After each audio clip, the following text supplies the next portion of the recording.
was she doing at the table, though?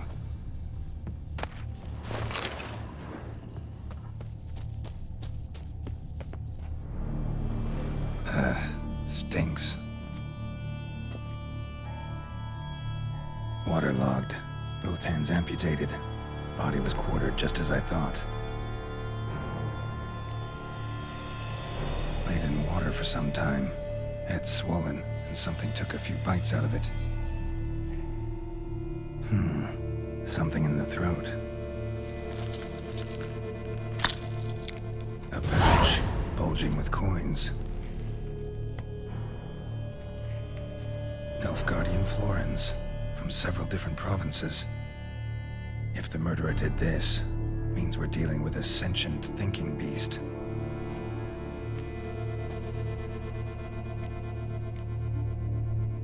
Body was chopped up after death. Blows struck with great force, but bones sliced through, not crushed. Creature that killed him had long claws, sharp as a witcher's blade. First sank its claws into the victim's heart. No Bruxa did this.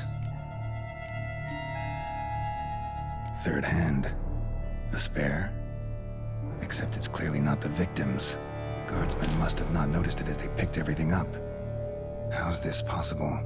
Still warm. Blood still flowing? Several monster species can regenerate. Never heard of that happening to their severed limbs, though. Or of their limbs seeming completely alive after so much time.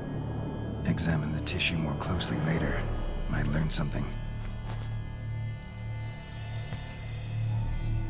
So, murderer was clearly a monster, but not a Bruxa. But then why'd the Bruxa come here for the severed hand? And who does the hand belong to? Why the hell's it still warm? Now, pouch shoved down the victim's throat. What's the significance? And why was he chopped up into pieces? Lots of questions, no answers so far. Need to know about the other victims.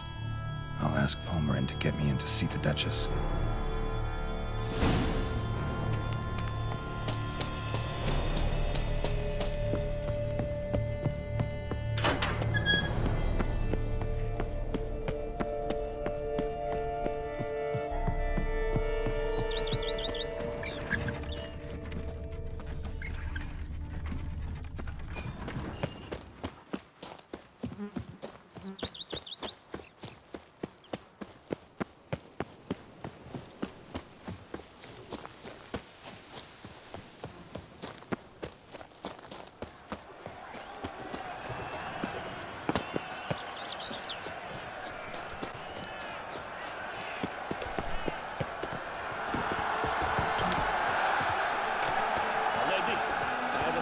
Wish to fight fiercely in your name, fiercely ask your permission to say. Must go to the medical office, please. Did witches rather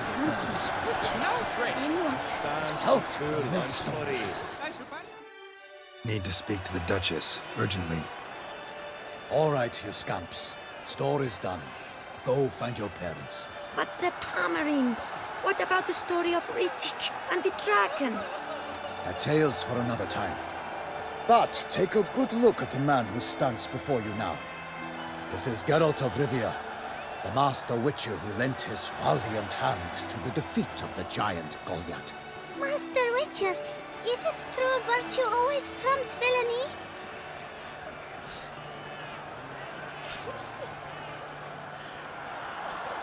Not always. Could go either way. Sometimes virtue wins, sometimes villainy gets the upper hand. Still worth being good.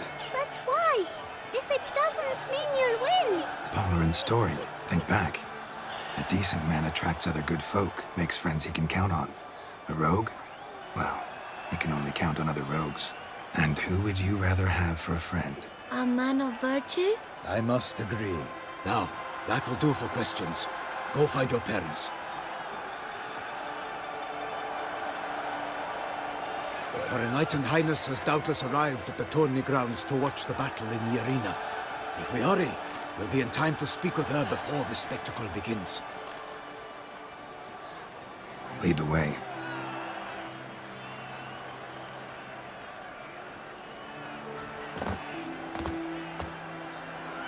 Who's fighting? Nilfgaardian gladiators? Close, but not quite. As we'll soon see. Someone's gonna fight a Shaelmaar? With some bells on its tail to confuse it, slow it down? Whatever is the problem? The beast is a gift from the Emperor, no less.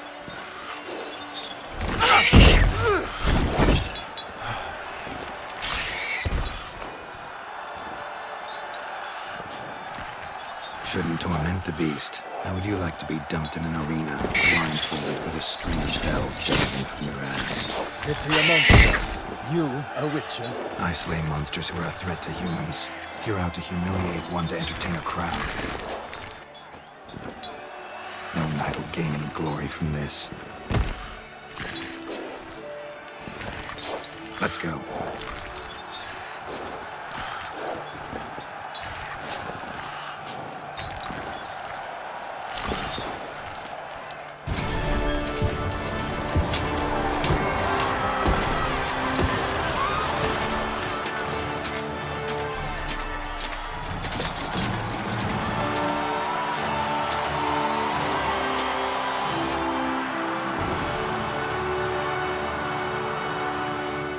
I dedicate my imminent victory to fair Lady Vivian.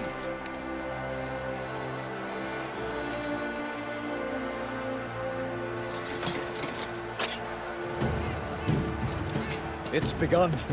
The fight shall have to end first. We must wait.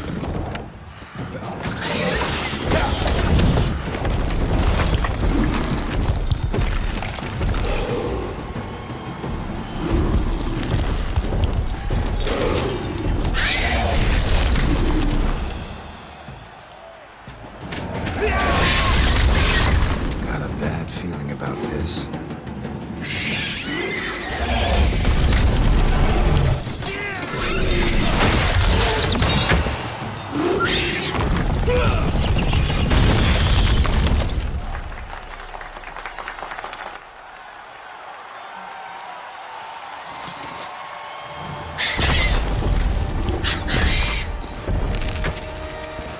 Damn it.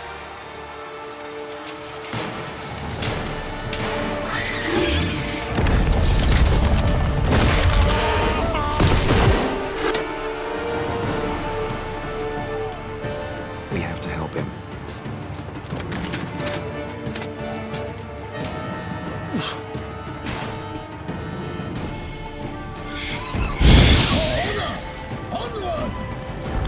Gotta keep it down.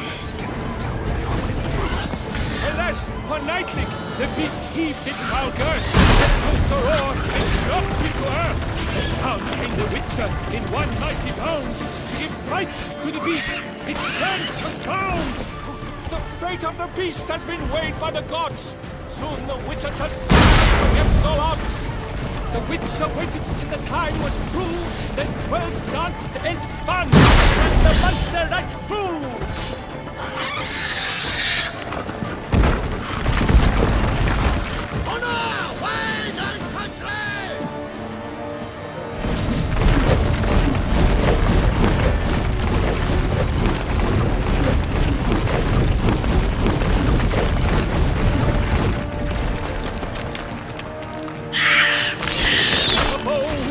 At the last first spurt, so the Witcher wooed the Shaelmaar, then its foul heart turned. Dodge, dive, flee, faint, its razor strikes belly, Shaelmaar's cries ring aloud, blood transforms to jelly. For the decade!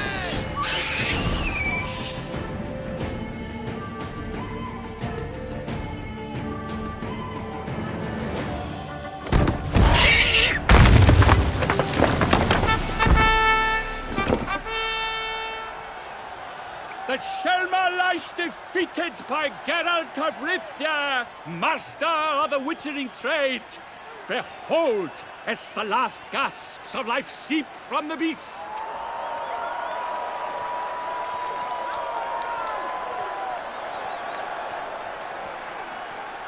Master Geralt, do what you must. Finish the deed!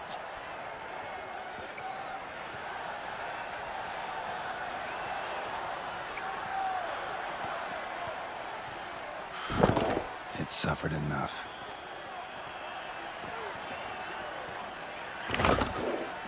The monster lies slain!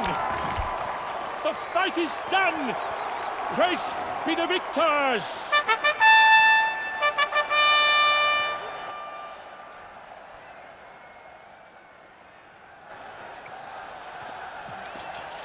Guillaume, The lad came damned close to dying.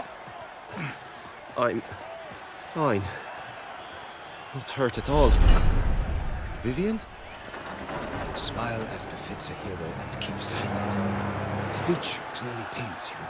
She approaches.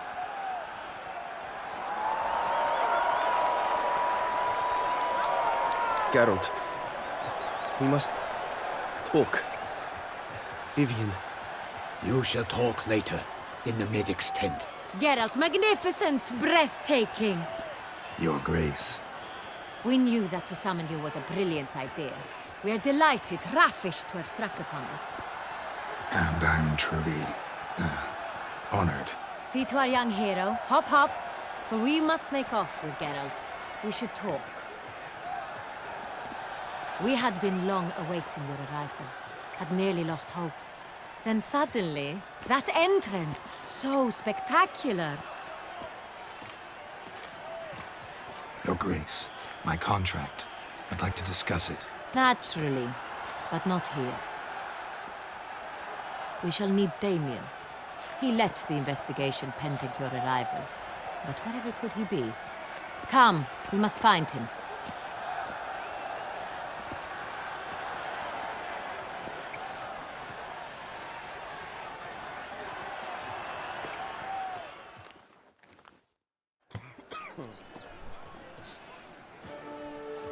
Tell us, have you come alone?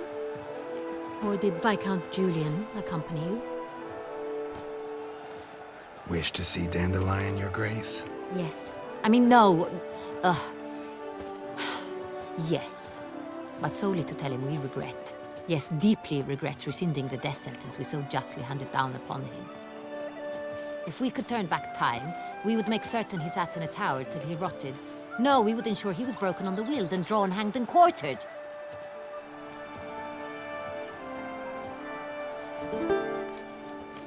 Ah, the very man we would entrust with these tasks. Damien de la Tour, captain of my personal guard. Your Grace. Witcher. Greetings. I examined the body of the beast's last victim. Might have found something. Need to analyze it. A quiet place, that's what I could use most right now. And maybe the help of an alchemist or a mage. Also like to hear all you know about the previous victims. Take it Sir de la Tour is my man for that. Firstly, call me Damien, please. Secondly, you should know I spoke against summoning you here. I've heard much about you. You bring trouble, or thus far have, always. And we've enough trouble as it is. Yet we are capable of defeating the beast on our own, without an outsider's help. I've no doubt about it. Damien, we settled the matter of the Witcher's employ some time past. Definitively. Since you have broached it nonetheless, let us discuss Geralt's pay. Are the legends true? Do Witchers usually demand that which you find at home, yet did not expect? Not quite, Your Grace. Law of surprise, it's something we invoke at times, but rarely. Usually we just take gold. Disappointing. This law sounds rather romantic. On the other hand, on returning to the palace, we would likely find impatient petitioners or a set of sample fabrics for a new dress. Poor rewards, both. I fear you'd not have much use for any of the surprises we are likely to come upon. Thus, we've decided you shall receive the deed to a vineyard, Corvo Bianco, and a sum of coin. You will doubtless consider this adequate. Title to the vineyard shall be given to you at once. Surely you'll need lodgings while you hunt. The coin, however, will be yours only once you have slain the beast. Lovely, generous gesture, Your Grace. Corvo Bianco. Isn't it the Duchy's temporary morgue? Is it now? The Chancellery's bungled things again, we fear. Not to be left unsupervised for one instant. Yet, in its mood, a morgue should present minimal problems to a witcher. What's more, nothing enhances a wine's reputation better than a grim legend. Thank you, Your Grace. I accept the contract, of course. But as I said before, I'll need some information.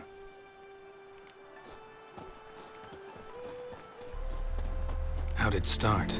Who was the first victim? Crespi was the first to die. He was famed once for his many glorious tournament victories. Then he grew old, hung up his sword, and took to winemaking. Crespi was not loved by the wine merchants. He was ruthless in business and thought to cheat many a time. He asked us for a dispensation from all court ceremonies. We did not grant it. We could not. Once you've taken the oath of a knight, you remain a knight till death.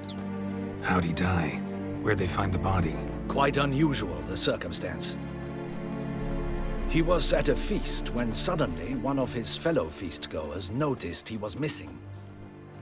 The town watch found him an hour later. On his hands and knees, propped against the town pillory, his sword hanging from his neck. He had died of wounds inflicted with claws, not a weapon. Blows of great force. So he died suddenly, but the body was on its knees, meaning someone posed it. So it seems. Second murder. Tell me what you know. In the city there are certain nooks. No one reasonable ventures there after dark. Ramon Dulac's corpse was found in one such place. With the first murder, terror gripped the city. Its inhabitants grew wary, kept to safe areas. Consequently, news of the second victim came to us from a group of concerned cut-purses. Criminals fear the beast? Telling in a way. Take it you've excluded the possibility that Ramon died at the hands of these bandits. Do you believe me an amateur? Not hands, but claws killed Ramon Dulac. The wound was deep, clean. His body was found in the gutter, dressed in nightshirt and cap, a pillow placed under his head, and his sword replaced by a bed warmer. Ramon Dulac, a knight who but a dozen years past was an advisor to our father, the Duke. Someone went to a lot of trouble to make him look ridiculous. Maybe revenge was the motive. It's not out of the question. Dulac had shady dealings with the criminal underworld, but no one ever came forth with concrete proof of any misdoings. So, first two victims were knights, best years behind them. The same could be said of the third. Sir Delacroix was wont to claim that in modern times, knights face new challenges, enterprise being the latest addition to the chivalric virtues. He made a veritable fortune in the grain trade. Palmerin even nicknamed him Sir de la Stinchi. Found a coin pouch on his body. Contained florins dating from various times, hailing from different provinces of the Empire. Delacroix loved coin, true, but had no patience for numismatics. Lots of similarities between the victims. All the bodies were found in strange places under extraordinary circumstances. Seems the murderer, whoever or whatever it is, has some meaning to convey. These were honorable men. We are horrified by the disdain, the disrespect with which they were treated. These were knights of Toussaint. Blast it. Might be the point. From what you say, none was a model of virtue. Ever considered that's what the beast's trying to draw attention to? All the murdered men were knights who swore fealty to the 5 chivalric virtues. And even if Knights of Toussaint swear fealty to what virtues exactly? honor, wisdom, generosity, valor, and compassion. Beast seems to be pointing up moral decay, denouncing it. Victims were all humiliated. Might have been murdered to emphasize their lack of specific chivalric virtues. Honor compromised by the pillory. Wisdom by ridicule. Generosity by a coin pouch shoved down a throat. It seems to fit, true, though not perfectly. Can't discount the theory if it's on the lips of everyone in town. Say our reasoning's right. Next murder will be just as showy and denounce the victim's lack of the 4th virtue, valor. We can also assume that victim will be an elder knight. Let's think. At the moment, all the knights are either at the tourney grounds or in the palace gardens. Our annual hare hunt shall begin there shortly. Have you heard of the custom? Milton mentioned something. Seemed excited to prance around in a bunny costume. Not sure why. Hang on. Strange circumstances. A knight advanced in years. The famed cowardice of rabbits. Could it be that simple? Is Milton de Peyrac Peyren the next victim? Milton also knew Delacroix. Told me so down by the river. Damien! To miss something so obvious. De Peyrac Peyren, Crespi, Delacroix, and Delac formed a knightly team. It was years ago, but... Your Grace, we need to find Milton, immediately. Rather problematic. You see, the garden entertainments are due to start, and he's disguised as the hare, hiding somewhere, waiting for some tipsy courtiers to find him. The hare's hiding place is a carefully guarded secret. We must call off the game, at once. First and foremost, we must remain calm. Damien, order the garden searched immediately, but discreetly. By no means can we disrupt the festivities. Panic will only incite the beast to strike sooner. And you, Witcher, follow me. My gardens, my night, I shall take the fall. A murder is out of the question. I will not allow it. Not near my palace. Horses? Ready our horses!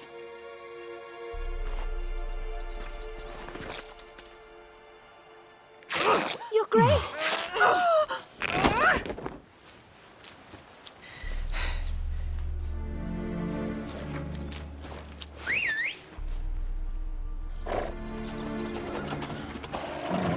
What the hell?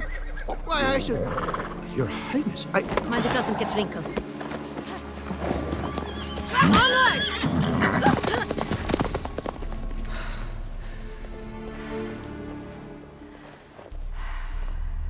Hey!